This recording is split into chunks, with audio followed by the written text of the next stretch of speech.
ఉందా? ఐడియా ఉందా? మనం ఎంత టీఎంసీ మనము ఆపుకోవాలి, దానికోసం మనం ఏదైనా ప్రాజెక్టు ప్లాన్ చేసిండ్రా అంటే జవాబు లేదు.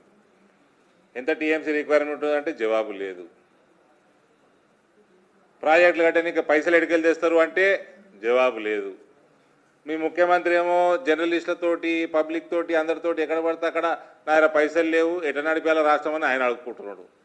ఉల్టా మీరు చెప్పాలంట రేవంత్కి ఎట్లా నడపాలనో. చెప్పిండ్రా? మరి చెప్పిండ్రా? లేదా ఏం కోసుకో తినాలి.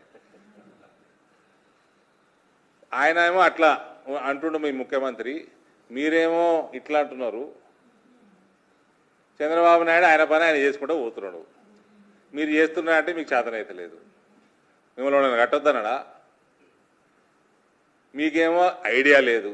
ఇక్కడ ఉన్న కాంగ్రెస్ ప్రభుత్వంకి ఎన్ని టీఎంసీలు అవసరము, ఎన్ని ఆపుకుందాము అంటే గుడ్డి సున్నా, నాలెడ్జ్ లేదు. పైసలు ఎక్కడికి తెస్తారంటే ఐడియా లేదు. ప్రాజెక్ట్ ఎక్కడ కడతారు అంటే ఐడియా లేదు. మరి ఆంధ్రాకి ఏమైనా మీరు రాసిండ్రా అంటే లేదు. సెంటర్కి ఏమైనా రాసిండ్రా అంటే లేదు. అసలు సెంటర్ ఇంకా క్లియరెన్స్ దీని మీద వాళ్ళు పంపించిన రిపోర్ట్, ఇంకా ప్రీ ఫీజిబిలిటీ రిపోర్టే, ఇంకా దాని మీద సెంటర్ ఇంకా కమెంట్స్ కూడా చేయలేదు.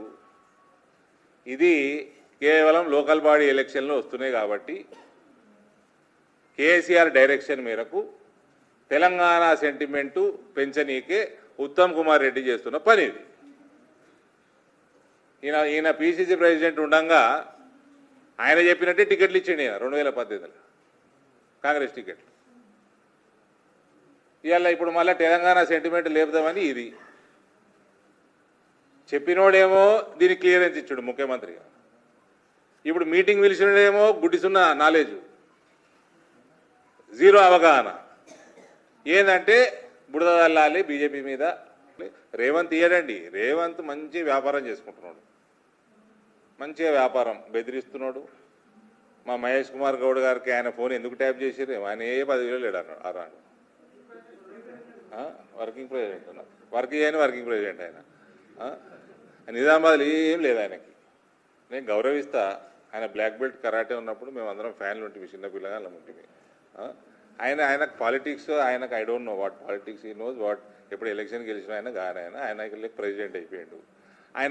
ఆయనను పంపించారు. ఆయన పోను అంటే పంపించారు. ఏంటంటే మీ దాంట్లో న్యూస్ రావాలి, కేటీఆర్ని భయపెట్టియాలి, సాయంత్రానికి రేవంత్ బ్యాగులు తెప్పించుకోవాలి.